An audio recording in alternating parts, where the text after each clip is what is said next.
récapitule, ça va faire 30 ans exactement, 30 ans que je vole. Et j'ai fait mon premier vol ici au Signaro, c'est le petit site des Signaro. C'était donc en 90. Et j'étais musicien à l'époque et je suis passé voir ma famille. Et depuis que je suis petit, j'avais eu envie de voler, mais bon, il n'y avait pas les moyens. Il n'y avait rien par les avions. Et ma soeur, je vois ma soeur, elle me dit je vole en parapente. Et moi je lui dis c'est quoi le parapente? Elle me dit bah, c'est très simple, c'est un chiffon qui se gonfle avec des ficelles. Tu cours, ça décolle et ça vole quoi. Après tu vas poser. Alors je lui dis ah ouais c'est génial, tu peux me faire essayer? Alors du coup ben ouais. Alors qu'on est parti au sommet de la montagne avec le chiffon et les ficelles et puis voilà, c'est comme ça que j'ai fait mon premier vol quoi, sans rien connaître que dalle, mais avec une énorme envie de voler quoi. C'est bien plus tard non, on va dire tout de suite après que je me suis dit bon, faut quand même faire un petit peu attention, c'est dangereux, il va falloir apprendre quoi. Donc ensuite bah, j'ai appris tout seul quoi, parce qu'il n'y avait rien, j'ai appris tout seul à faire des gonflages face à l'aile, dos à l'aile, face à l'aile, gonfler, tenir mon aile, faire les oreilles, faire toutes les fermetures au sol. J'ai dû faire des centaines et des centaines de fois les oreilles au sol avant d'oser les faire en vol par la suite.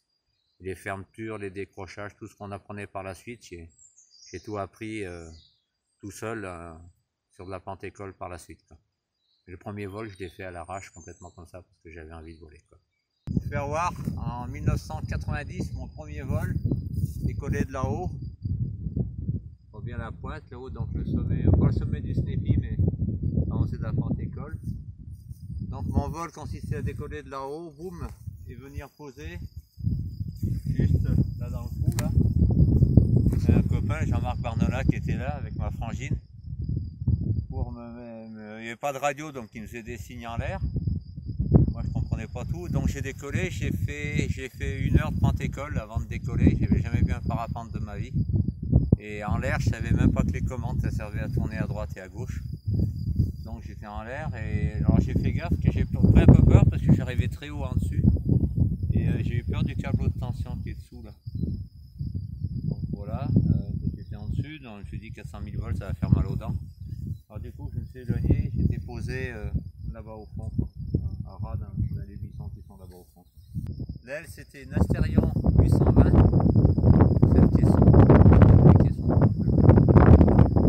Avec 2,5 de finesse je crois.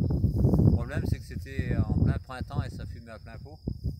Donc le copain qui était en bas là m'a vu passer en dessus de sa tête en disant ça va se terminer. Parce que de l'autre côté il y a le câble de tension, il y a le fourré, c'est un peu misère. Et moi en l'air je ne savais pas ce qu'il fallait faire, j'ai aucune idée de ce que c'était qu'une approche, aucune idée de... Je ne connaissais pas ni l'angle de planète ni taux de chute, je ne savais pas ce que c'était. Donc c'était un peu gros pif quoi, donc j'ai pas dû faire 2 virages, j'ai vu le câble, j'ai fait demi-tour, en donnant des petits coups sur le frein, puis ça m'a ramené par ici, et là je suis arrivé 100 fois trop haut, et puis en face, on voit bien ce qu'il y a là-bas, en face, la forêt était moins dense que ça quoi, donc j'ai dû me manger le premier, enfin c'était un buisson à l'époque, ça devait faire 2 mètres de haut quoi, et je me suis arrêté dans un buisson à pleine vitesse parce que je savais même pas pour les freiner pour poser. Voilà quoi, ça a été mon premier grand vol en parapente. Après j'ai dit bon, peut-être faire un petit peu attention, on va apprendre un peu. Donc on a acheté des bouquins, on a commencé à sérieusement s'entraîner. Mais bon à l'époque c'était comme ça quoi, voilà.